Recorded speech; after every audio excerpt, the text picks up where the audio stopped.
You know that everyone can make a difference in this world. And today we are so grateful that we have an 11 years old Karen Chiu together with her brother Joe come and do this sharing. She is going to prove to you that your imagination is the only limit. You probably have something that has been holding you back, wanted to do something miracle in your life. Maybe you just don't have those kind of inspiration to do so. Karen is going to share with you how he do magical, amazing thing when she is at 8 years old. I hope that this can be an inspiration to you and motivate you to move forward. Perhaps this is the little push that you will need to get you going and to be inspired. Alright, without saying more, let's dive into Karen's and Joe's sharings now. Good morning, everyone. How are y'all doing today? Yeah. So, have you ever read a book written by children before? So, my name is Karen. Yes, that's me. I'm 11 years old. I was born in Malaysia, but I actually grew up in Hong Kong with my family. My mom, my dad, and my brother Joe. We call ourselves the Maker family because we're always going to maker spaces all over the world, working on our projects. But a little more on that later. I'm a maker, a fencer, a world schooler, and of course an author, which is why I'm here today. Just the record holder in Malaysia Book of Records and the Youth Achievement Records. Today, nowadays, children can still be this busy with so many roles. So today, I will be presenting to you my roles in this world, sort of in chapters, I guess, the chapters of my life. Starting with chapter 1, I'm a world schooler.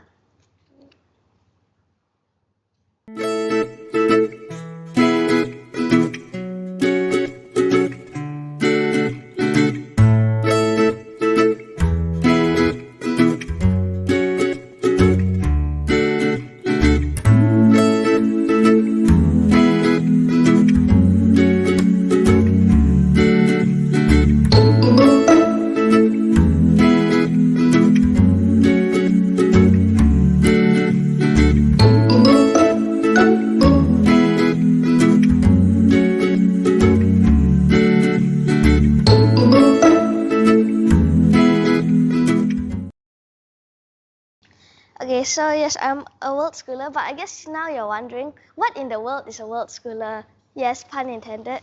Some people call it schooling on the road because we're always traveling, or slow traveling, because sometimes we stay in a certain place for more than a month to experience the people's life there and live together with the locals. Another thing is that the word school doesn't always mean like going to school. It just means learning, right? So in world schooling, we treat the entire world as our school. Anything can be a teacher, anything can be a classmate.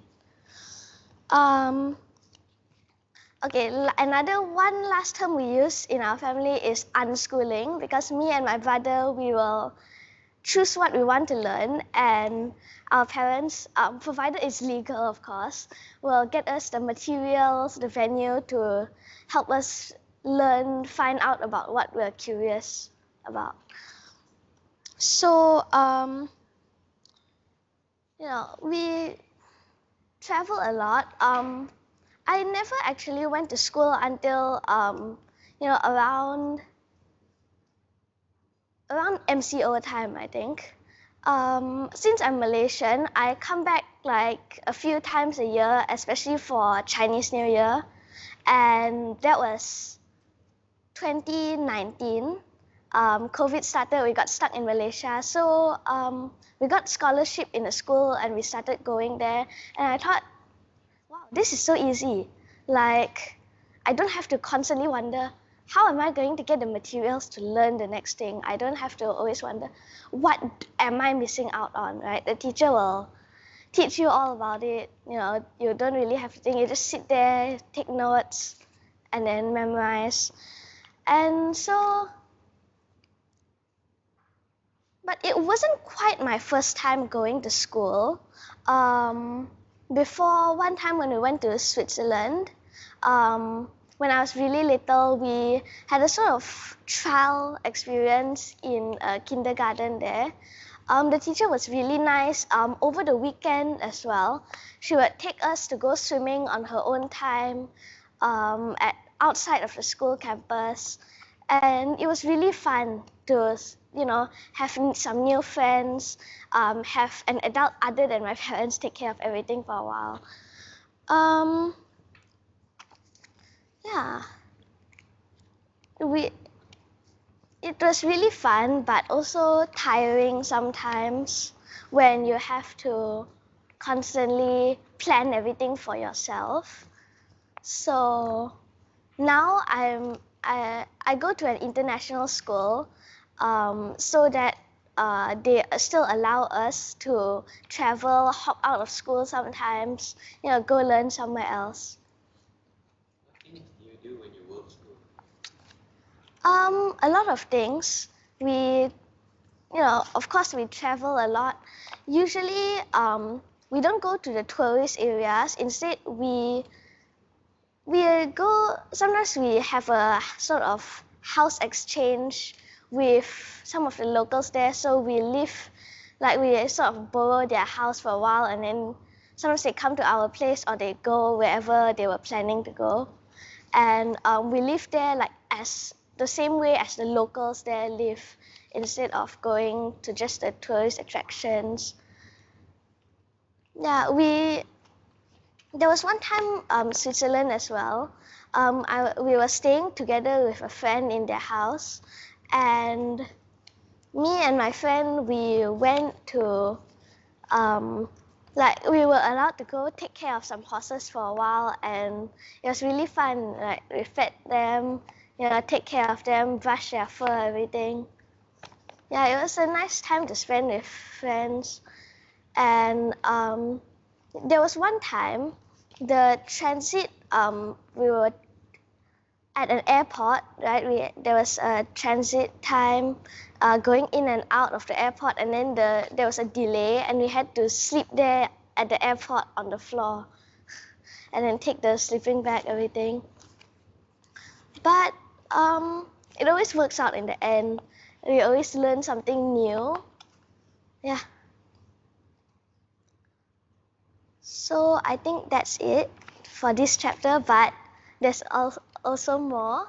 So chapter 2, I'm a maker. Yes.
Yeah, so I'm a maker.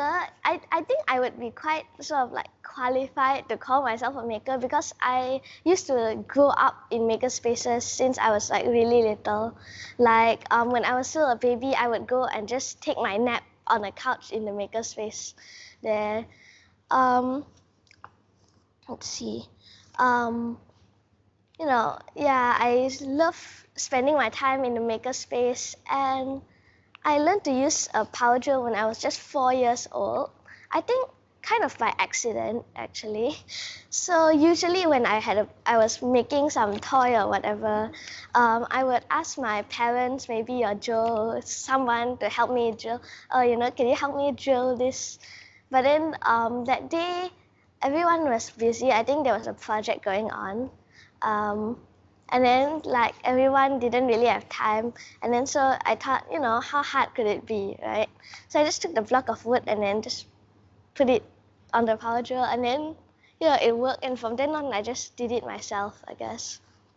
Alright, so today I guess I'll just read you one chapter from my book, section, I guess. So this one is my favorite quote.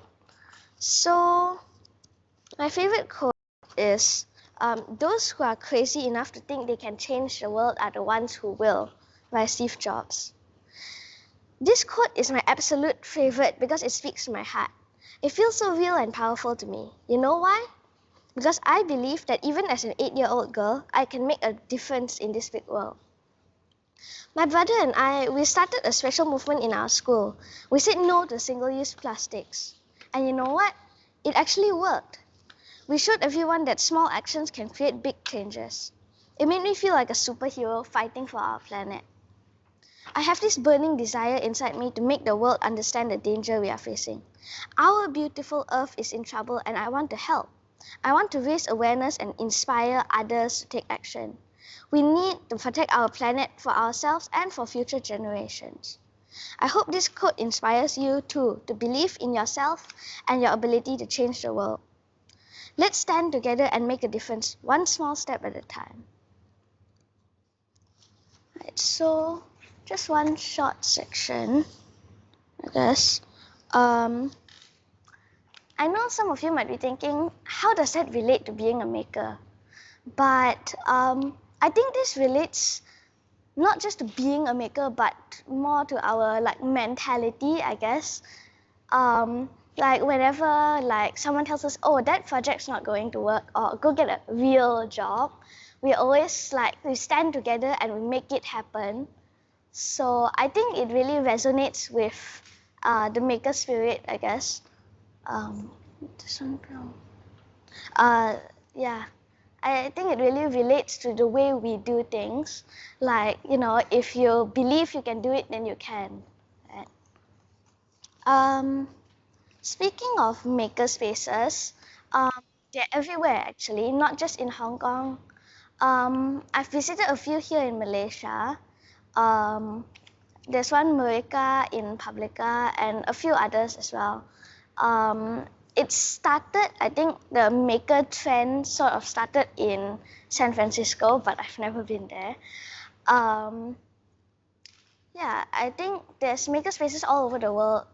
I believe that a makerspace is a place for people with similar interests to come work together, turn their dreams into a reality.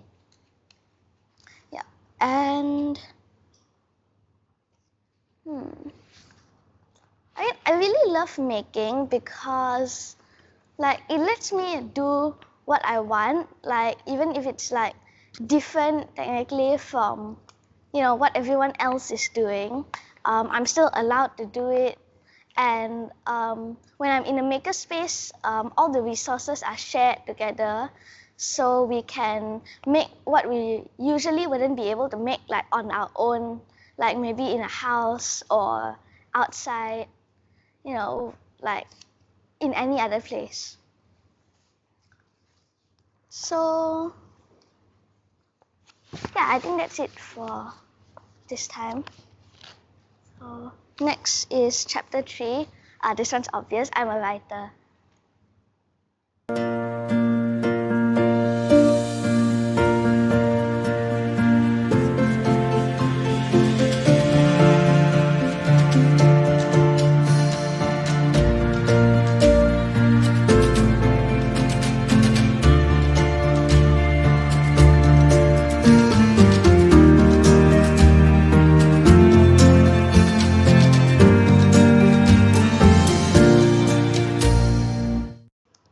this one's really obvious, I guess. I'm a writer. That's why I'm here today. I also blog online, but I actually write both fiction and non-fiction. So of course, there's my book, What Can an 8-Year-Old Tell You? But I've been working on another book, a fiction this time. I called it Fragments of Reality. I'm writing it on Wattpad under the pen name Hakan Svensson. Just telling you in case you go look for it, because it's not the only story there under that title. Let's see.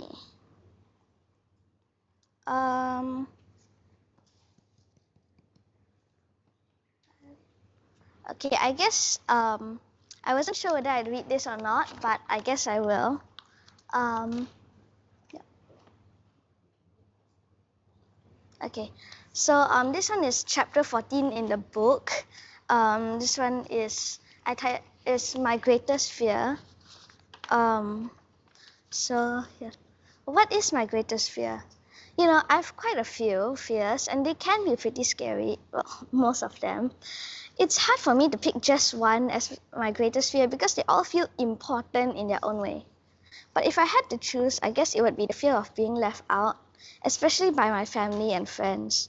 Sometimes I get this feeling that my mom and my father are teaming up against me just a little bit, and it makes me feel like I'm all alone in this whole universe. To overcome this fear, I have my own secret weapon: positive thinking. I remind myself that even if it seems like they're not including me, we're still in this together. It works like magic almost all the time, maybe 99.9% of the time. So I would say it's pretty reliable.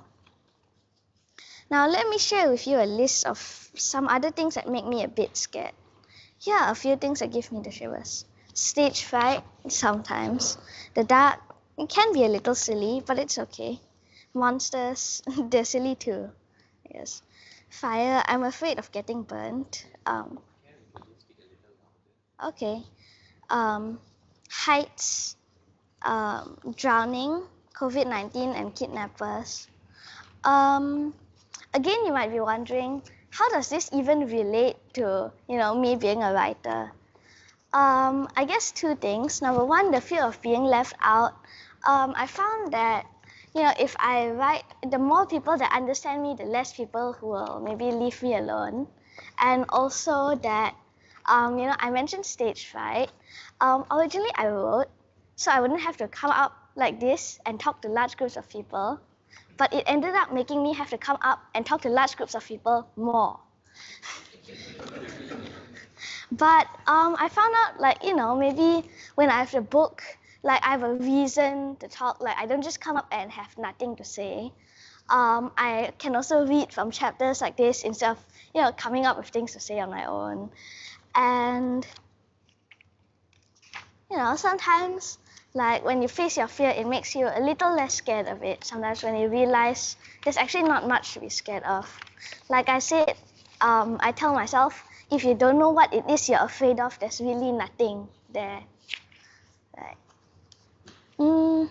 Yeah, so other than that, I guess a little more info about the new book, I guess. It's about this boy, he runs away, but then the place he ran to, some strange things starts happening. And I'm not going to say anymore because I expect you to go find it and read it. Okay, no, I'm kidding. You don't have to if you don't want to, but if you did, that would be great as well. Again, I think that's it. A little bit short, but okay. So next chapter, I'm a pneumophilis.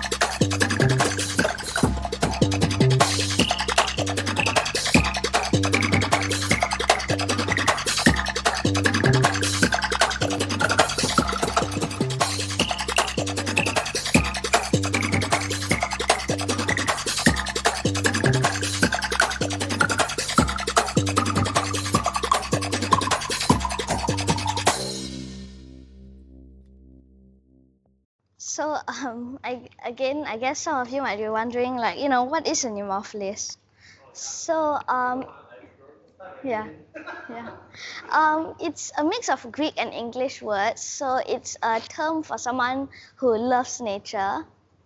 I guess maybe the reason I love nature so much is because I grew up on an island in Hong Kong, like not those really big islands like Britain where you can't actually find out it's an island unless you look at a map or someone actually tells you, but it's still big enough to be comfortable. Like it has everything you could wish for. There's a restaurant, there's like some grocery stores, housing area, of course, a lot. But being on an island also meant, we're very near. We can go down to the beach like whenever we want. So I spent a lot of time outside. I learned to ride on the beach.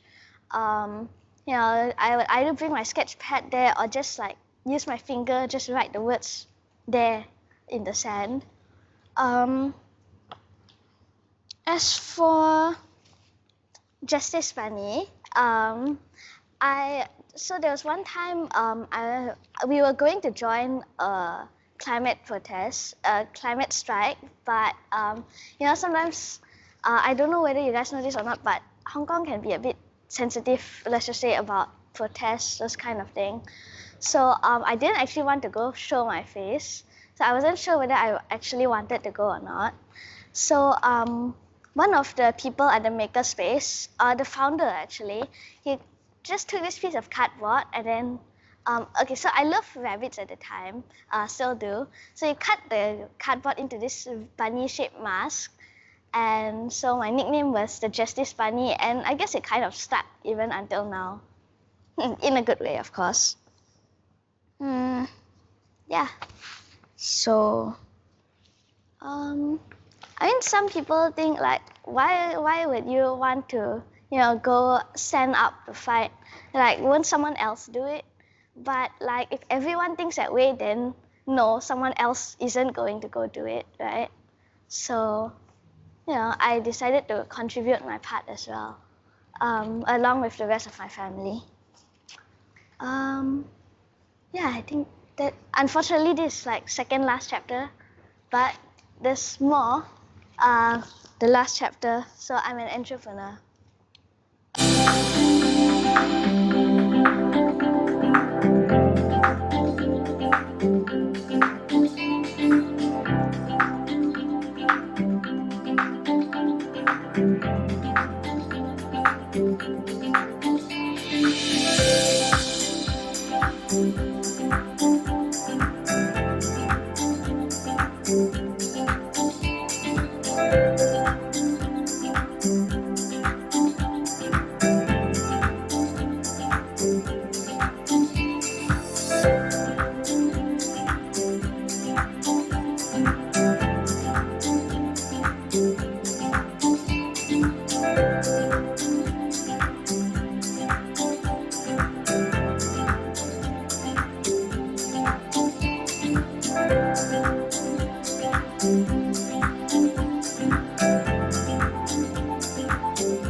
Okay, so I'm also an entrepreneur. So there's my book as well, of course. But my first experience was when I was 5 years old. I was with my friend. She's from Switzerland, and it was her last day staying in Hong Kong, and also my first play date.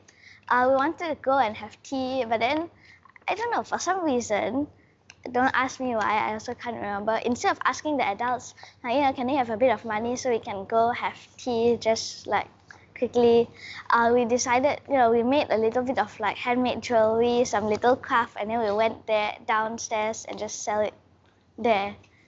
Yeah, I don't think I'll ever know why we didn't just go ask the adults, but that's that. So another business I'm working on right now is called Katy Bears. It's well, actually, I could pitch to you right now. So, what do you do when you're in fear? My name is Karen. I'm 11 years old and I'm scared of a lot of things. Scared of the dark and sometimes loud noises like flushing the toilet. But my biggest fear is being alone. Why? I don't know. I mean, I like to be alone when I choose to. I just don't like to be alone when I have to. You got what I mean? I know, it's really hard to explain. Even my mom couldn't understand. I struggle with this fear in my everyday life until I met Katy Bear. This is a little bear made by my grandma, so I wouldn't be alone. Because I could bring it with me everywhere I go. I called it Katy Bear because my name is Karen Chu Tong Yan. And over the years, Katy Bear taught me, only with fear can there be courage. If Katy Bear could help me, it could help others too. So I started my Katy business. I designed a leather bag so you can carry it everywhere you go, and I shared my story on a card so everyone could see how special Katy Bear is. In just 4 events, I've made a total sales of 650 USD and helped over 55 people with fears. Last February, I scaled up my business to sell it to events and companies as store gifts. The power of my product is the personalization. A while back, I elevated my product to a whole new level. Look, I have a secret weapon. I can even personalize company logos. Not many can do that, but I can. Look, I personalized this zebra logo for an event. Yeah, it's so cool. You like it too? While I handle the marketing, my grandma helps me to make the bears. I grew up in Hong Kong and she's in Malaysia, so this bonding time fills my heart with many happy memories. To my surprise, many people love the story of my Katy Bears. And to my even bigger surprise, not only children have fear, but adults too. I never knew adults had fear. I even got a message from a man saying he wouldn't be scared to go to the toilet in the dark anymore. Every conversation with my customer is a safe space where we share our fears and forge new friendships. I promise to listen attentively with an open heart because no fear is too big or too small to be heard. I dream to craft a community that's all about kindness. You are never alone. Katy Bear said, "We may not be fearless, but because we have fear, we can be brave." Do you know someone who has fear? Give them a Katy Bear. Okay, so I know that's the end of the pitch, but a few things I want to say. Number one, those comments were put up with the permission of the senders, okay, along with their names. I wouldn't just put it on without their permission. So yeah, that's about it. So this is the bear in the little bag that I made. All right, so that's the last chapter of my life, but of course, being such a large part of my life as well, I think it's all just justified to introduce my brother Joe.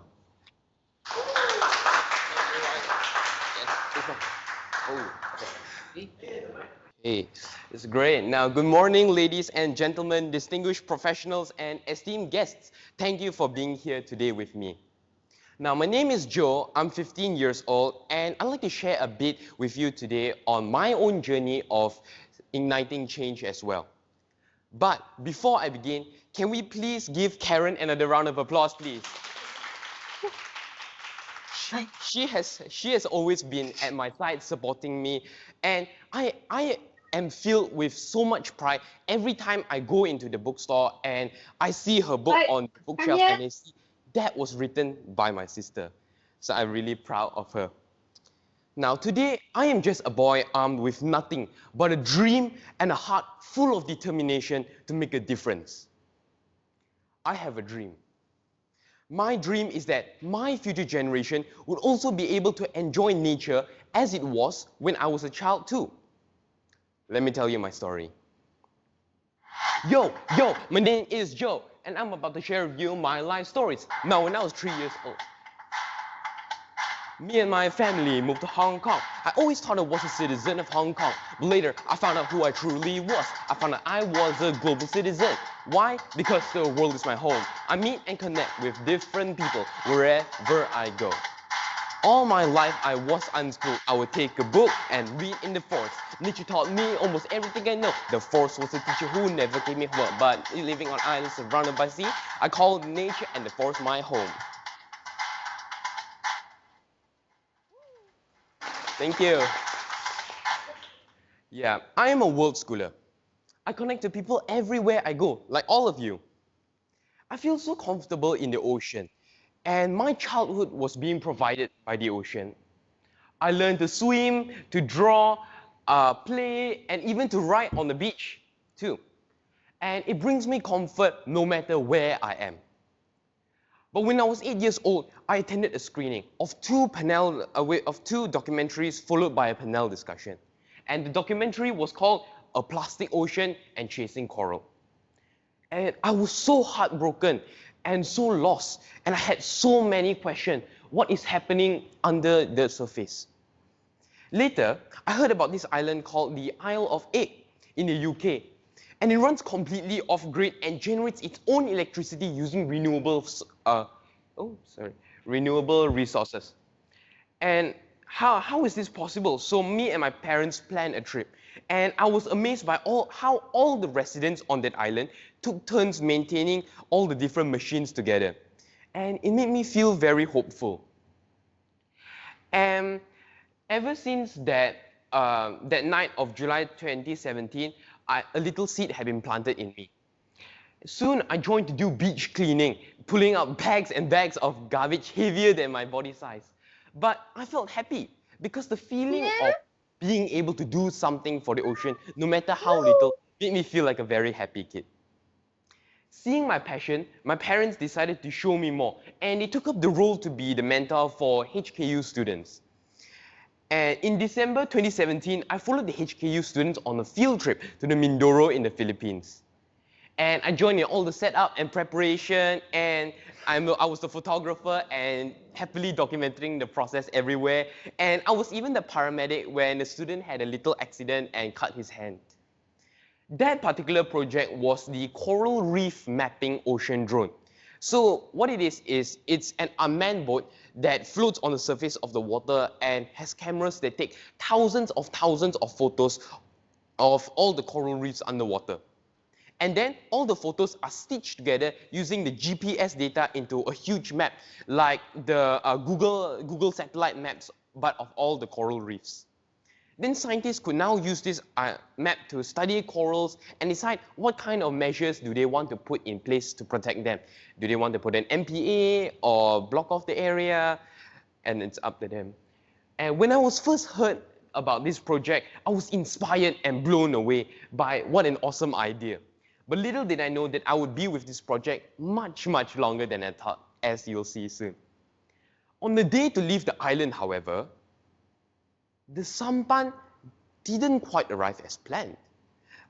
Apparently, a huge typhoon was approaching our little island of Mindoro, and we had to move out in a very dramatic way with lots of detours, like running for our lives, as you can see.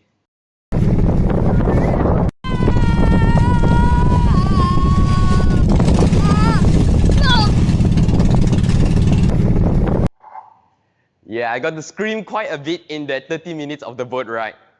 But that field trip brought me another step closer to ocean conservation. But I didn't know how to express all those feelings that I had bottled up inside me. So I drew it all into a comic book. And it is a comic about the story of marine litter. And this comic was being exhibited at Taiwan Makerspace for a month. And seeing my passion growing yet more, my parents decided to take me around and to do more with me. Together with another 2 maker friends, they re-engineered the coral reef mapping ocean drone and brought me to attend the 5th International Marine Conservation Congress at Kuching, Sarawak.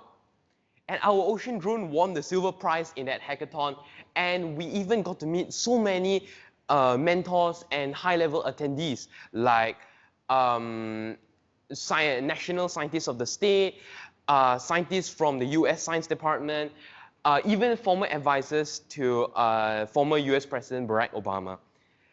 And that was super cool that we could hear all their thoughts on what we were doing and how to advance it further.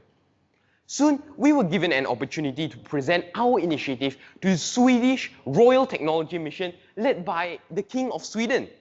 And guess what? That was actually the first time that I was doing public speaking, and there was a lot of butterflies in my stomach, excitement and anxiety, a sense of pride, and so many mixed feelings on that day.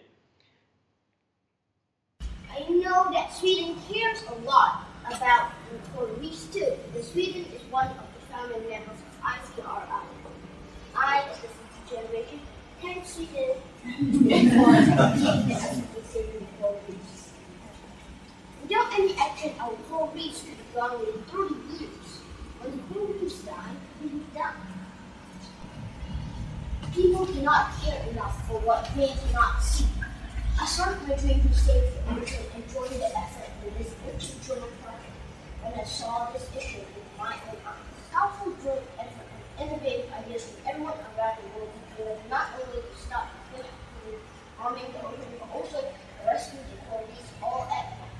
Thank you.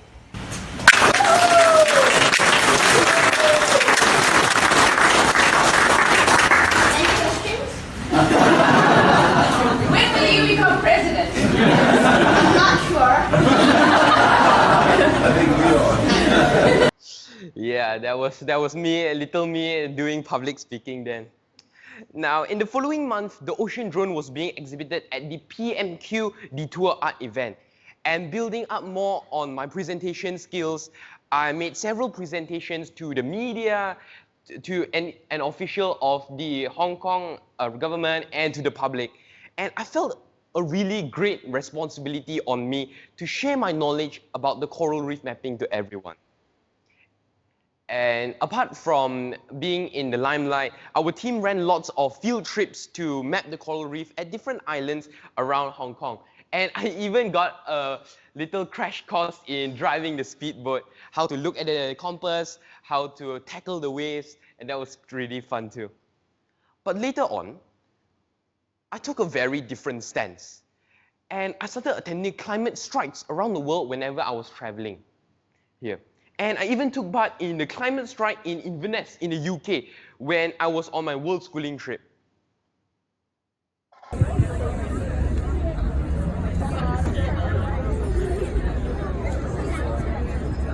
Hello everyone, my name is Joe and I'm 9 years old. I come from Malaysia. So right now, Malaysia is near Indonesia. And right now at Indonesia, they are now burning the forest. And my cousins, they can't even go to school because of the haze and the smog that comes from the forest. I came here today because I wanted to make a difference. I want to see all 4 seasons when I grow up. I want to make this earth a clean and healthy place because there is no planet B. Thank you. Yes, some of you might be familiar with the haze that always comes on every year because of the deforestation and burning to clear the land. And that was what has always been in my mind recently after having call with my grandma, and she can't even go out. Yeah, So this talk was actually totally without preparation, but I saw so many people there, and I really felt like I had to go up there and share something about what's happening in my own country too. But apart from that, each of the climate strikes served to let me find some local solutions that I will be able to bring home to share with my community in Malaysia too. Now, being a world schooler, I went to many countless different countries. But in 2020, I thought to myself, hey, I'm tired of traveling. I want to actually sit down and live in one place for a while. So, being Malaysian, but growing up in Hong Kong, I decided that it is time to get to know Malaysia better. So, I got myself a scholarship in the first entrepreneurial school in Malaysia and began a new chapter of my life called school. But in the same year, the pandemic hit and everything changed completely. Now students had to sit at their class table for the entire day, and even including lunchtime, we had lunch in our classrooms. But within just one lunch, I noticed so much disposable cutlery, and even used, whether it's used or even unused, it's all thrown away into the trash. And I felt this is so wrong. I need to do something to stop it. So I started going up to the front of the class every day at lunchtime to pledge for my classmates to stop using the plastic cutlery. And I thought I could change them easily, but I was wrong. And I faced a very heavy resistance, and I almost wanted to give up, but I could not. So I continued talking for 5 minutes at every single lunch hour. And a few months later, all of my classmates brought their own cutlery. I was thrilled. This is such a huge breakthrough. Next, I wanted to do a screening of the documentary that had changed my life. If you remember earlier, the plastic ocean and chasing coral. But it turned out my friends brought their own cutlery, not because they truly realized the impact of their cutlery, but because they just wanted me to stop talking so they could watch YouTube. Yeah. So even when I negotiated a system to watch the movies and the documentary on alternating days, which is, when I still look back, I still think it's quite a reasonable compromise. My classmates totally went backward on what we agreed on the next day and just stopped it. And it was such a crushing blow to me, and I couldn't understand why doing the right thing is so difficult. My mom, always the one standing next to me, helped me understand that doing the right things is never easy. And that is all the more reason why we should do it. So I worked on more compromises with my classmates. And they finally watched the whole documentary. And this time, it really changed my classmates too. They were also eager to do something for the ocean, even though they were just kids. I came to another realization. People cannot care for what they cannot see. Just like my classmates, they do not feel like changing their lifestyle because they do not know that it is hurting the earth. So I decided to form a movement.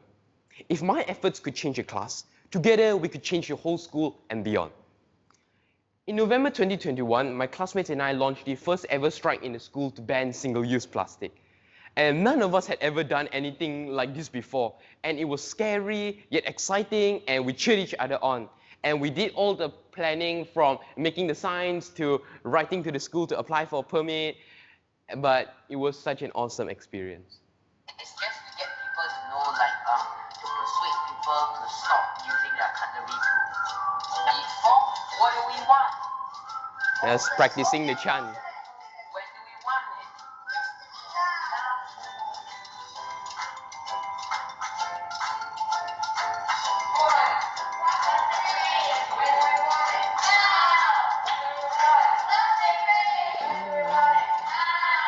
What do we want?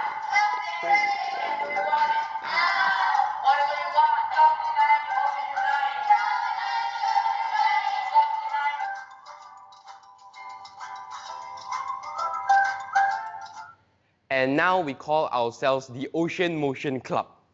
Thanks to the really strong support from the school and the awesome teachers, the team continued on to many other series of campaigns. And we also launched the I Promise the Ocean campaign on World Ocean Day in the following year. Now in 2020, a fresh multitude of things has happened for me. Things like I showcased the ocean drone and gave a very emotional opening speech at my school's Green Heroes Day. I'm 30 years old and I am scared.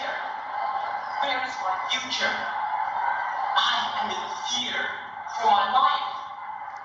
Are we still going to see the blue sky tomorrow morning when we wake up? Can we still swim in the ocean tomorrow? While adults are busy making a living day to day for us, they forget to stop and ask, what do the children need actually? Yeah, this video of my speech was sent to the Olympic swimmer and ocean advocate, actually Louis Pugh. Louis Pugh has done many swims in open water, including the Arctic and Antarctic, to call for the awareness of saving the ocean. And he then, by all huge surprise, sent a video back to me. Hi, my name is Louis Pugh. I'm an endurance swimmer and the United Nations patron of the oceans. I wanted to send a short video to Joe Shu from here, from the United Kingdom. And I wanted to thank you so much for the work which you are doing now, speaking out about the importance of protecting our oceans. I've spent 35 years in our oceans, and over that period of time, I've seen them change enormously. The biggest changes I've seen have been in the polar regions, so in the Arctic at the top of the world and Antarctic at the bottom of the world, but also in the coral reefs around the world. And these changes are profound and they are very, very fast moving. And what's taking place now in our environment will literally impact every single person on this planet, every single future generation, and the whole of the animal kingdom. And so we have this window now, a very, very small window to take urgent action now to protect our oceans. And so we rely on people to stand up and to talk about these things. And so, Joe, I wanted to thank you very, very much from the bottom of my heart. Please keep being a voice for our oceans and also a voice for the youth. We need to hear the youth's voice on these issues. And then finally, Joe, I hope that one day I will meet you in person and that I hope one day you'll come for a swim with me in the oceans. So all the best and thank you very, very much. Ciao. That was a really huge encouragement that warmed my heart so much. And that's how I know that if I continue to do the right thing, I would be on the right path to saving the ocean. Now, early last year, an idea struck me. I had a new idea to bring what's under the sea to the people on land. What's common to all of us? It's fashion. I got an idea. I want to combat fashion pollution and use it to make a statement.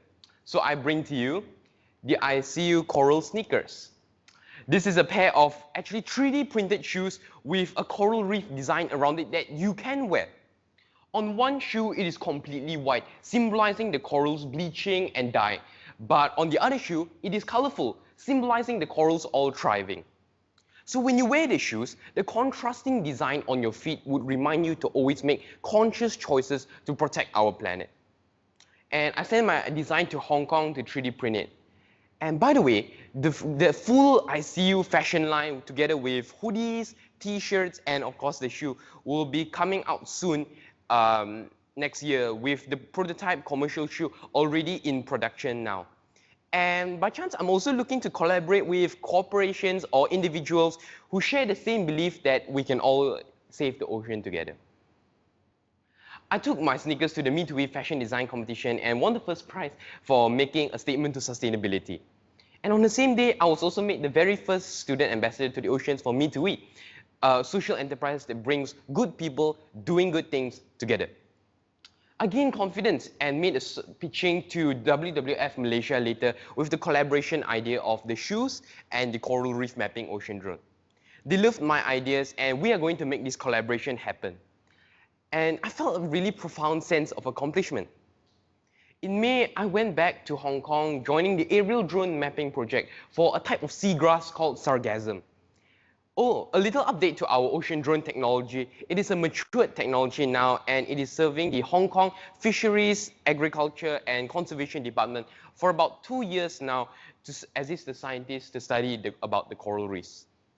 My years of training in piloting drones trained by my dad actually came in handy, and I did quite a few mapping of the sargassum for the AFCD. But my excitement was replaced by a void of worry when we looked at the results. Now, normally at this time of year is the blooming season for sargassum, but at many places we found absolutely nothing. The scientists couldn't believe it, so we dived into the sea to look for it, but we found absolutely nothing. I was scared. The planet crisis is feeling so real and coming so close to my home. I have to work harder. I came back to Malaysia in May, bringing my coral sneakers to more exhibitions and competitions, hoping to share the idea with the world. I brought it to the iTex 2023 that happened at KLCC, where it won bronze and a gold award from Hong Kong. And through that, I felt motivated and hopeful again. In June, I brought my design to make a young entrepreneur business pitching at the YEX competition, and my idea was made champion. Before the school ended in July, I was being awarded as the special award as the seakeeper for my school for my efforts to save the ocean. Along the way, I continued venturing in my public speaking too. And I got invited to speak about my journey at the prestigious Architects exhibition event also in July. And it was such an honor for me to be able to share my 13-year-old voice, but at such an exclusive adults-only event. Now recently, just after August, my father took me along to Ecuador to learn and experience manta ray conservation with the NGO Manta Trust charity, including doing tagging of manta rays, for example. And I had a lot of new experiences, such as helping to film the Manta Trust and going scuba diving even for the first time. But my journey with the Manta Trust didn't end there, however.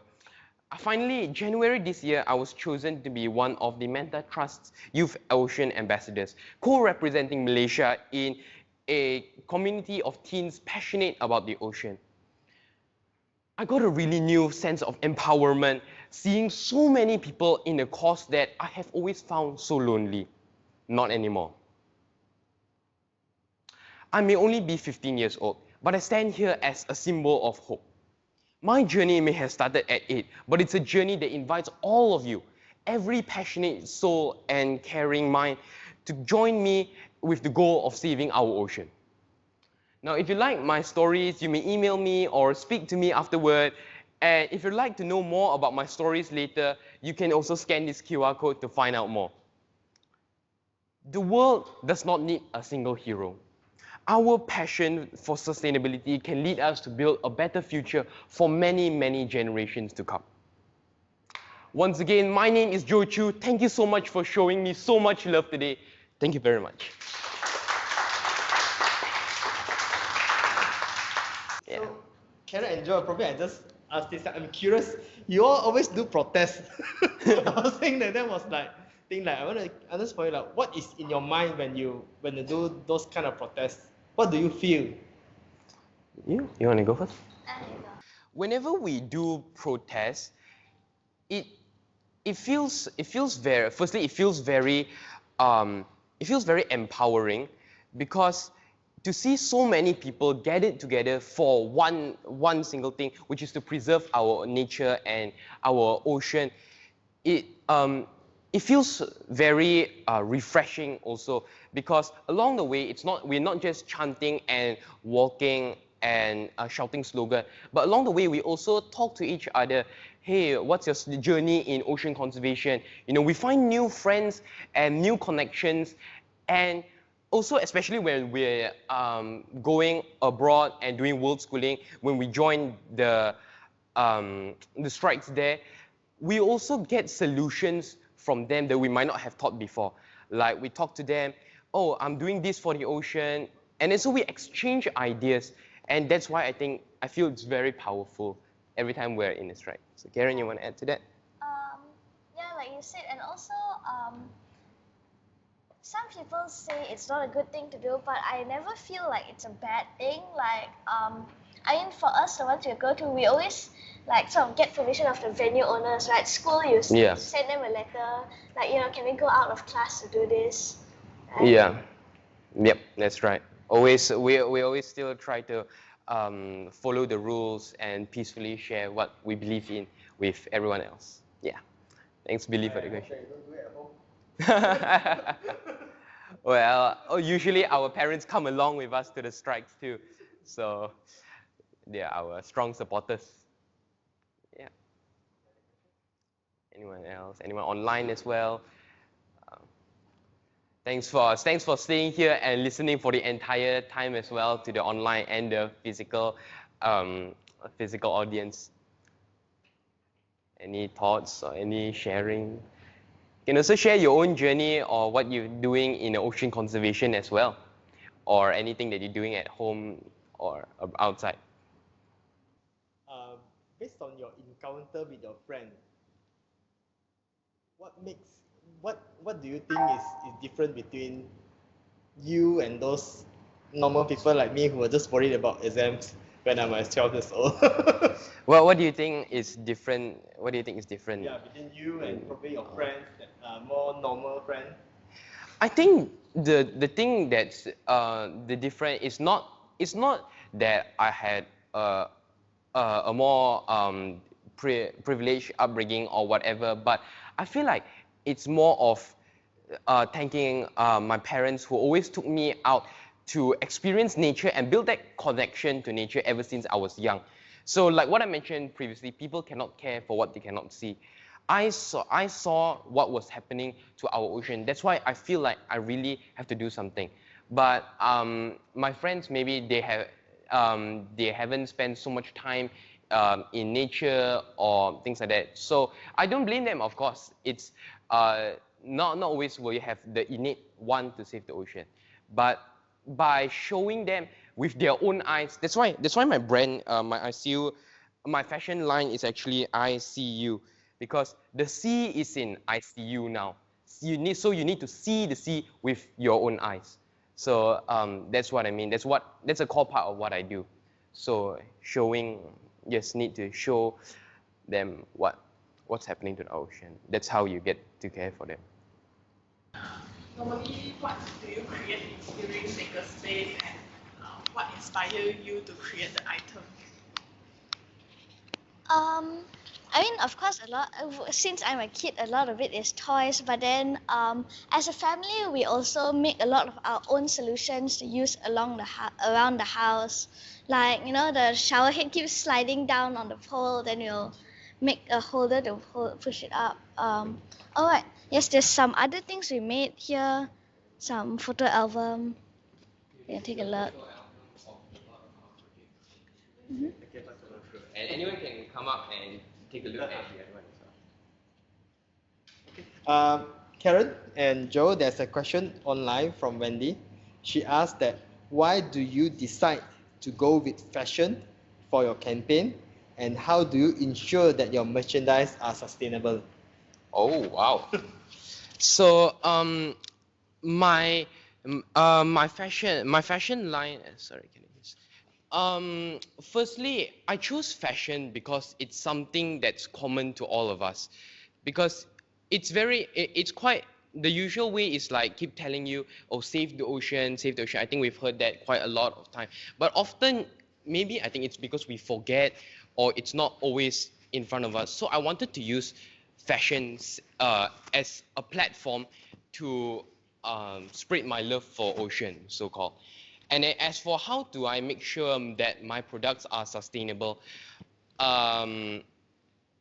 firstly, it's because I do my best to use, for example, my shoes that I'm creating using the eco-vegan leather made out of things like apple skin, for example. And I always try my best to work with sustainable developers wherever possible. But not just that, I also have ideas in my mind, because the fashion line is not yet launched, that I want to partner with some sort of corporation to do something as well with the proceeds coming from this fashion line, because right now selling this, this is like a preview tee. I'm already using 100% of this profit to fund things like whenever I go to bazaars and I do exhibitions or I do public speaking, then I always use all the proceeds from this to fund and continue my journey. So I hope that answered your question.